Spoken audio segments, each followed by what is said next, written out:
पुरा काल में शौनक आदि ऋषि नैमिषारण्य स्थित महर्षि सूत के आश्रम में पहुंचे। ऋषिगण महर्षि सूत से प्रश्न करते हैं कि लौकिक कष्ट मुक्ति, सांसारिक सुख वृद्धि और परलौकिक लक्ष्य की सिद्धि के लिए सरल उपाय क्या है।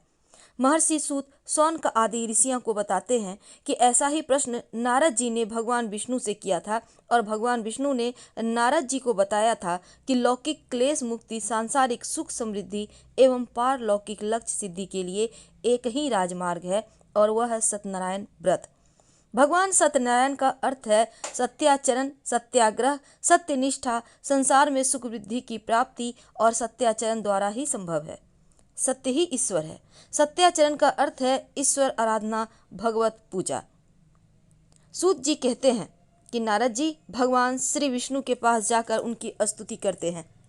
स्तुति सुनने से अनंत अवतार भगवान विष्णु जी ने नारद जी से कहा, महाभाग, आप किस प्रयोजन से यहाँ आए हैं? आपके मन में क्या है सो कहिए, मैं कुछ आपको बतलाऊंगा। नारद जी कहते हैं, भगवान, मृत्यु लोक में आपके पाप कर्मों के द्वारा विभिन्न योनियों में उत्पन्न सभी लोग बहुत प्रकार के क्लेशों से दुखी हो रहे हैं।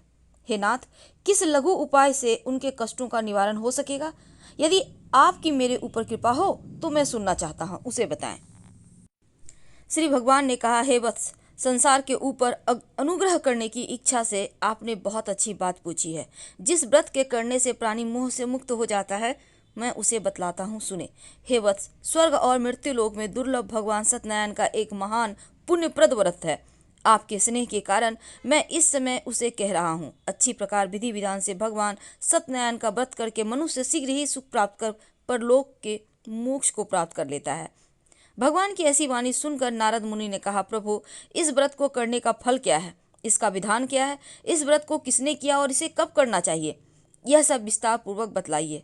तब भगवान कहते हैं कि यह सत्यनारायण व्रत दुख, शोक आदि का शमन करने वाला, धन वैभव का वृद्धि करने वाला, सौभाग्य संतान देने वाला और सर्वत्र विजय प्रदान करने वाला है। जिस भी किसी व्यक्ति ने भक्ति श्रद्धा भाव से होकर मनुष्य, ब्राह्मणों और बांधवों के साथ धर्म में तत्पर होकर शाम के वक्त भगवान सत्यनारायण की पूजा करे, नैवेद्य के रूप में भोजन आदि पदार्थ का सवाया मात्रा में भक्ति पूर्वक अर्पित करना चाहिए। केले का फल, घी, दूध, गेहूं का चूर्ण, गेहूं के चूर्ण के अलावा साठी चावल का चूर्ण, शक्कर, गुड़, यह सब भक्ष्य सामग्री सवाया मात्र में एकत्र कर निवेदित करना चाहिए। बंधु बांधवों के साथ भगवान श्री सत्यनारायण की कथा सुनकर ब्राह्मणों को दक्षिणा देनी चाहिए और ब्राह्मण को भोजन कराना चाहिए। भक्ति पूर्वक प्रसाद ग्रहण करके नृत्य गीत का आयोजन करें और तदंतर भगवान सत्यनारायण का स्मरण करते हुए अपने घर जाना चाहिए। ऐसा करने से मनुष्य को अभिलाषा अवश्य पूर्ण होती है और कलयुग में पृथ्वी लोक में यह सबसे छोटा किंतु सरल बहुत अच्छा उपाय है। दूसरा अध्याय। श्री सूत जी कहते हैं, हे द्विजो, अब मैं पुनः पूर्व काल में जिसने इस सत्यनारायण व्रत को किया था उसे भली भांति विस्तार पूर्वक कहूंगा। रमणीय काशी नगर नामक नगर में कोई अत्यंत निर्धन ब्राह्मण रहता था। भूख और प्यास से व्याकुल होकर वह प्रतिदिन पृथ्वी पर भटकता रहता था। ब्राह्मण की जो प्रिय भगवान उसे दुखी ब्राह्मण को देखकर वृद्ध ब्राह्मण का रूप धारण कर उस द्विज से आदर पूर्वक पूछा, हे विप्र, प्रतिदिन अत्यंत दुखी होकर तुम किस लिए पृथ्वी पर भ्रमण करते हो? हे द्विज श्रेष्ठों, यह सब बतलाओ, मैं सुनना चाहता हूँ। ब्राह्मण कहता है, प्रभु, मैं अनंत दरिद्र ब्राह्मण हूँ, भिक्षा के लिए पृथ्वी पर घूमा करता हूँ। यदि मेरी इस दरिद्रता को दूर करने का आप कोई उपाय जानते हो तो कृपा पूर्वक बतलाइए। वृद्ध ब्राह्मण कहते हैं, हे ब्राह्मण देव, सत्यनारायण भगवान विष्णु अभिष्ट फल देने वाले हैं। हे विप्र, तुम उनका उत्तम व्रत करो जिसको करने से मनुष्य सभी दुखों से मुक्त हो जाता है। व्रत के विधान को भी ब्राह्मण से यत्न पूर्वक कहकर वृद्ध ब्राह्मण रूपधारी भगवान विष्णु वहीं पर अंतर ध्यान हो गए। वृद्ध ब्राह्मण ने जैसा कहा उस व्रत को उसी प्रकार वैसे ही करूंगा। यह सोचते हुए ब्राह्मण को रात में नींद नहीं आई। अगले दिन प्रातः काल उठकर सत्यनारायण का व्रत करूंगा ऐसा संकल्प करो ब्राह्मण भिक्षा के लिए चल पड़ा। उस दिन ब्राह्मण को भिक्षा में बहुत सा धन प्राप्त हुआ। उसी धन से उसने बंधु बांधव के साथ भगवान सत्यनारायण का व्रत किया। इस व्रत के प्रभाव से श्रेष्ठ ब्राह्मण सभी दुखों से मुक्त होकर समस्त संपत्तियों से संपन्न हो गया और उस दिन से लेकर प्रत्येक महीने उसने यह व्रत किया। इस प्रकार भगवान सत्यनारायण के इस व्रत को करके वह श्रेष्ठ ब्राह्मण सभी पापों से मुक्त हो गया और उसने दुर्भक्ष मोक्ष भक्ष को प्राप्त किया। हे विप्र, पृथ्वी पर जब भी कोई मनुष्य श्री सत्यनारायण व्रत का कथा करेगा, पढ़ेगा, सुनेगा, उसी समय उसका समस्त दुख नष्ट हो जाएगा। हे ब्राह्मणों, इस प्रकार भगवान नारायण ने महात्मा नारद जी से जो कुछ कहा मैं आप सबको कह चुका, अब मैं क्या कहूँ। हे मुने, इस पृथ्वी पर उस ब्राह्मण से सुने हुए इस व्रत को किसने किया, हम सब सुनना चाहते हैं। उस व्रत पर हमारी श्रद्धा हो रही है। तब सूत जी कहते हैं, मुनियों, पृथ्वी पर जिसने यह व्रत किया उसे आप लोग सुने। एक बार वह द्विजश्रेष्ठ अपनी धन संपत्ति के अनुसार बंधु बांधव परिवारजनों के साथ व्रत करने के लिए उद्यत हुआ। इसी बीच एक लकड़हारा वहां आया और लकड़ी बाहर रखकर उस ब्राह्मण के घर गया। प्यास से व्याकुल उस ब्राह्मण का व्रत करता हुआ देखकर प्रणाम करके उनसे बोला, प्रभु, यह आप क्या कर रहे हैं? इसके करने से किस प्रकार की फल प्राप्ति होती है, विस्तार पूर्वक मुझसे कहिए। विप्र ने कहा, यह सत्यनारायण का भगवान का व्रत है जो सभी मनोरथों को प्रदान करने वाला है, और उसी के प्रभाव से मुझे यह सब महान धन धान्य प्राप्त हुआ है। जल पीकर प्रसाद ग्रहण करके वह नगर चला गया।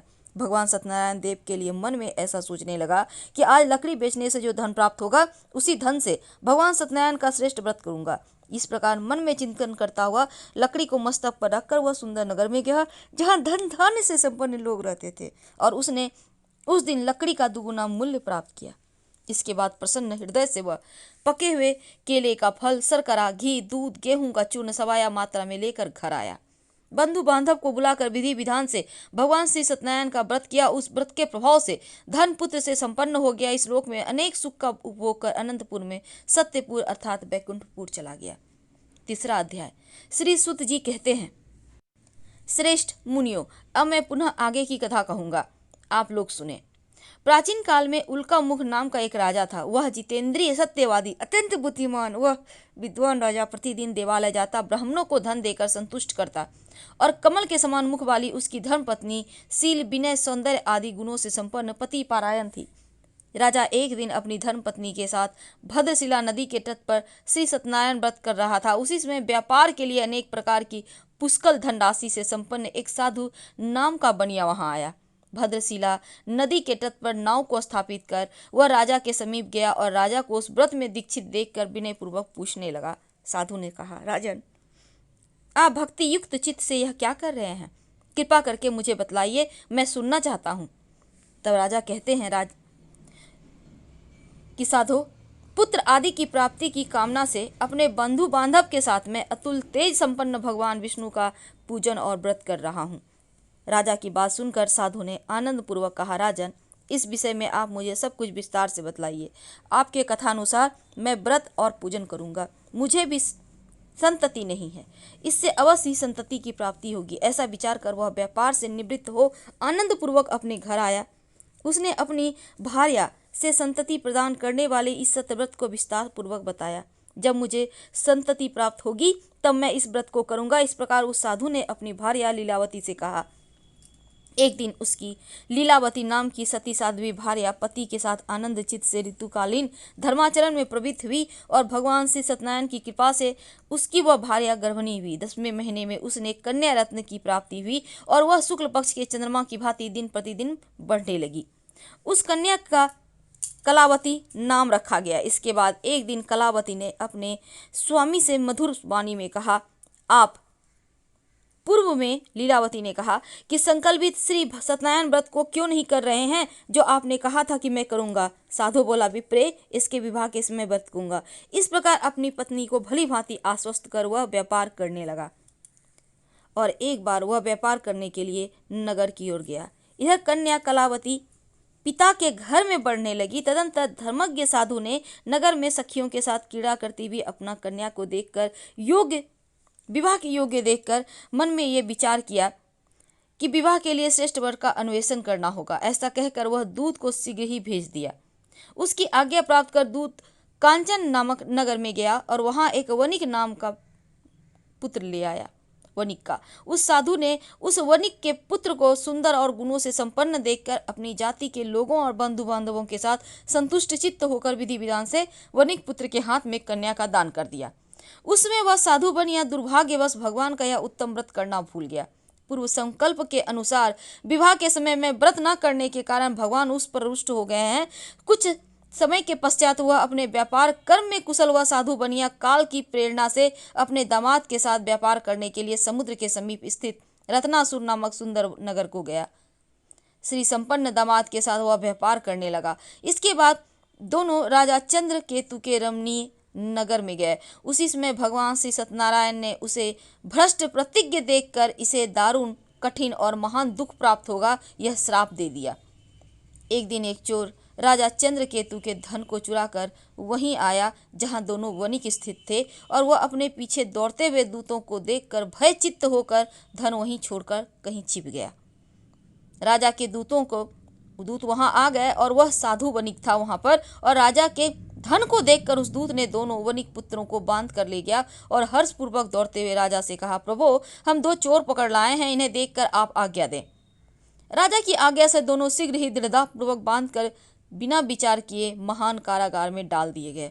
भगवान सत्यदेव की माया से किसी ने उन दोनों की बात नहीं सुनी और राजा चंद्रकेतु ने उन दोनों का धन भी ले लिया। भगवान के श्राप से वणिक के घर में उसकी भार्या भी अत्यंत दुखित हो गई। उसके घर में सारा का सारा जो धन था वह चोर चुरा लिया, और लीलावती शारीरिक मानसिक पीड़ाओं से युक्त भूख और प्यास से दुखी हो अन्न की चिंता से दर दर भटकने लगी। कलावती कन्या भी भोजन के लिए इधर उधर प्रतिदिन घूमने लगी। एक दिन भूख से पीड़ित कलावती एक ब्राह्मण के घर गई। वहां जाकर उसने श्री सत्यनारायण का व्रत पूजन को देखा और वहां बैठकर उसने कथा सुनी, वरदान मांगा। इसके बाद प्रसाद ग्रहण करके वह कुछ रात में घर ले आई। माता ने कलावती कन्या से प्रेम पूर्वक पूछा, पुत्री, रात में तू कहाँ रुक गई थी? तुम्हारे मन में क्या है? कलावती कन्या ने तुरंत माता से कहा, माँ, मैंने एक ब्राह्मण के घर में अपने मनोरथ को प्रदान करने वाला व्रत देखा है। कन्या की बात सुनकर वह वणिक की भार्या व्रत करने को उद्यत हुई और प्रसन्न मन से उस साध्वी ने बंधु बांधवों के साथ भगवान श्री सत्यनारायण का व्रत किया।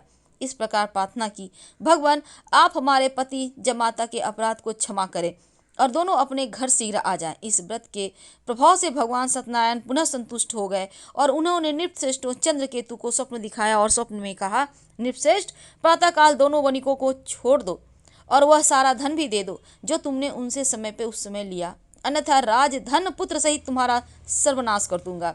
राजा से स्वप्न में ऐसा कहकर भगवान सत्यनारायण अंतर्ध्यान हो गए और इसके बाद राजा अपने सभासदों के साथ सभा में बैठकर अपना स्वप्न लोगों को बताया और कहा कि दोनों बंदी वणिक पुत्रों को शीघ्र ही मुक्त कर दो। राजा की ऐसी बात सुनकर राजपुरुष दोनों महाजनों को बंधन मुक्त करके राजा के सामने लाकर विनय पूर्वक कहते हैं, महाराज, बेड़ी बंधन से मुक्त करके दोनों पुत्र वणिक पुत्र लाए गए हैं। इसके बाद दोनों महाजन नृपश्रेष्ठ चंद्रकेतु को प्रणाम करके अपने पूर्व वृत्तांत का स्मरण करते हुए भयचिह्न हो गए और कुछ बोल ना सके। राजा ने वणिक पुत्रों को देखकर आदर पूर्वक कहा, आप लोगों को प्रारब्धवश यह महान दुख प्राप्त हुआ है, इस समय अब कोई भय नहीं है। ऐसा कहकर उनकी बेड़ी खुलवाकर क्षौर कर्म आदि करवाया। राजा ने वस्त्र अलंकार देकर दोनों वणिक पुत्रों को संतुष्ट किया और सामने बुलाकर वाणी के द्वारा अत्यधिक आनंदित किया। पहले जो धन लिया था उसे दूना करके दिया। इसके बाद राजा ने पुनः उनसे कहा, साधो, अब आप अपने घर जाएं और राजा को प्रणाम करके आपकी कृपा से हम जा रहे हैं। ऐसा कहकर उन दोनों महावैश्यों ने अपने घर की ओर प्रस्थान किया। तो सूत जी कहते हैं, साधु बनिया मंगलाचरण कर ब्राह्मणों को धन देकर अपने नगर के लिए चल पड़ा। साधु के कुछ दूर जाने पर भगवान सत्यनारायण की उसकी सत्यता की परीक्षा के विषय में जिज्ञासा हुई। साधो, तुम्हारी नाव में क्या भरा है? तब धन के मद में चूर दोनों महाजनों ने अवहेलना पूर्वक हंसते हुए कहा, दंडिन, क्यों पूछ रहे हो? क्या कुछ द्रव्य लेने की इच्छा है? हमारी नाव में तो लता और पत्ते भरे हैं। ऐसी निष्ठुर वाणी सुनकर तुम्हारी बात सच हो जाए, ऐसा कहकर दंडी सन्यासी के रूप को धारण किए हुए भगवान कुछ दूर जाकर समुद्र के समीप बैठ गए। दंडी के चले जाने पर नित्य क्रिया करने के पश्चात उतराई हुई अर्थात जल में ऊपर की ओर उठी हुई नौका को देखकर साधु अत्यंत आश्चर्य पड़ गए और नाव में लता पत्ते आदि देखकर मूर्छित होकर पृथ्वी पर गिर पड़े। सचेत होने पर वणिक पुत्र चिंतित हो गए कि अब उसके दामाद ने इस प्रकार कहा कि आप शोक क्यों करते हैं? दंडी ने श्राप दिया है। इस स्थिति में तो वे चाहकर ही कुछ कर सकते हैं, इसमें संशय नहीं। अतः उन्हीं की शरण में हम चलें। ऐसी मन की इच्छा पूर्ण होगी। और दामाद की बात सुनकर वह साधु बनिया उनके पास गया, जहां दंडी को देखकर उसने भक्ति पूर्वक उन्हें प्रणाम किया। आदर पूर्वक कहने लगा, आपके सम्मुख जो मैंने कहा असत्य भाषण अपराध किया है। आप मेरे उस अपराध को क्षमा करें। ऐसा बार बार प्रणाम करके उस महान शोक से आकुल हो गया। दंडी उसे रोता हुआ देखकर कहा, अरे मूर्ख, रो मत, मेरी बात सुनो। मेरी पूजा से उदासीनता होने के कारण और मेरी आज्ञा से ही तुमने बारंबार दुख प्राप्त किया है।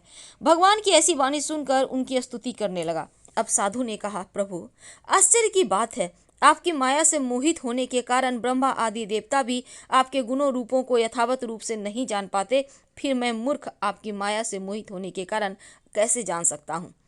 आप प्रसन्न हो, मैं आप अपनी धन संपत्ति के अनुसार आपकी पूजा करूंगा। मैं आपके शरण में आया हूँ। मेरा जो नौका में स्थित पूरा धन था, उसकी मेरी और रक्षा करें। उस बनिया की भक्ति पूर्वक वाणी सुनकर भगवान जनार्दन संतुष्ट हो गए और भगवान हरि उस अभिष्ट वरदान प्राप्त कर वहीं अंतर्ध्यान हो गए। इसके बाद वह साधु अपनी नौका में चढ़ा। धन धान्य से परिपूर्ण देखकर भगवान सत्यदेव की कृपा से हमारा मनोरथ सफल हो गया, ऐसा कहकर स्वजनों के साथ भगवान सत्यनारायण की विधि पूर्वक पूजा की। भगवान सत्यनारायण की कृपा से वह आनंद से परिपूर्ण हो गया और नाव को प्रत्यंत पूर्वक संभाल कर अपने देश के लिए प्रस्थान किया। साधु बनिया ने अपने दामाद से कहा, यह देखो, मेरी रत्नपुरी नगरी दिखाई दे रही है। इसके बाद उसने अपने धन के रक्षक दूत को अपने आगमन का समाचार देने अपनी नगरी भेजा। फिर इसके बाद दूत ने नगर में जाकर साधु की भार्या को देखकर हाथ जोड़कर प्रणाम किया और उनके अभिष्ट की बात कही। सेठ जी अपने दामाद बंधुगणों के साथ बहुत सारे धन धान्य से संपन्न होकर नगर के निकट पधार गए हैं। दूत के मुख से यह बात सुनकर महान आनंद से बिलहल हो गई और उस साध्वी ने श्री सत्यनारायण की पूजा करके अपनी पुत्री से कहा, मैं साधु के दर्शन के लिए जा रही हूँ, तुम शीघ्र आओ। माता का ऐसा वचन सुनकर व्रत को समाप्त करके प्रसाद का परित्याग कर वह कलावती भी अपने पति का दर्शन करने के लिए चल पड़ी। भगवान सत्यनारायण भी रुष्ट हो गए।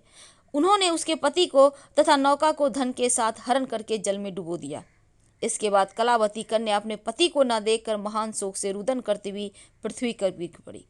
नाव का और दर्शन और कन्या को अत्यंत दुखी देखकर भयभीत मन से साधु बनिया ने सोचा, यह क्या हो गया। नाव का संचालन करने वाले भी सभी चिंतित हो गए और वह लीलावती की भी कन्या को देखकर बिलख उठे। अत्यंत दुख से विलाप करती हुई अपने पति से इस प्रकार बोली, अभी अभी नौका के साथ वह कैसे अक्षलिचित हो गए, यह जानने की इस देवता की उपेक्षा से वह नौका हरण कर ली गई। भगवान श्री सत्यनारायण का महात्म्य कौन जान सकता है। ऐसा कहकर वह स्वजनों के साथ विलाप करने लगी और कलावती कन्या को गोद में लेकर रोने लगी। कलावती कन्या भी अपने पति के नष्ट हो जाने पर दुखी हो गई और पति की पादुका लेकर अनुगमन करने के लिए उसने मन में निश्चय किया और कन्या के इस प्रकार आचरण को देखकर भार्या सहित वह धर्मज्ञ साधु बनिया अत्यंत शोक संतप्त हो गया और सोचने लगा, या तो भगवान सत्यनारायण ने यह अपहरण किया है अथवा हम सभी भगवान सत्यदेव की माया से मोहित हो गए हैं। अपने धन शक्ति के अनुसार मैं भगवान श्री सत्यनारायण का पूजा करूंगा। सभी को बुलाकर इस प्रकार कहने पर अपने मन की इच्छा प्रकट की और बारंबार भगवान सत्यदेव को दंडवत प्रणाम किया। इससे दिनों के परिपालक भगवान सत्यदेव प्रसन्न हो गए और भक्त वत्सल भगवान ने कृपा पूर्वक कहा कि तुम्हारी कन्या प्रसाद छोड़कर अपने पति को देखने चली आई। निश्चय ही इस कारण उसका पति अदृश्य हो गया। यदि घर जाकर प्रसाद ग्रहण करे तो पुनः आए तो फिर वो अपने पति को प्राप्त कर लेगी। तो साधु बनिया तुम्हारी पुत्री पति को प्राप्त करेगी, संशय नहीं है इसमें। कन्या कलावती भी आकाश मंडल से ऐसी वाणी सुनकर शीघ्र ही घर दौड़ी गई और प्रसाद ग्रहण किया। पुनः आकर स्वजनों और अपने पति को देखा। अब कलावती ने पति से कहा कि अब घर चलें, विलंब क्यों कर रहे हैं। कन्या की बात सुनकर वनिक पुत्र संतुष्ट हो गया और विधि विधान से भगवान सत्यनारायण की पूजन करके धन और बंधु बांधव के साथ अपने घर गया। तदंतर पूर्णिमा संक्रांति पर्वों पर भगवान सत्यनारायण की पूजन करते हुए इस लोक में सुख भोग कर अंत में वह सत्यपुर वैकुंठ लोक में चला गया। बोलिए प्रेम से सत्यनारायण भगवान की जय। हर हर महादेव।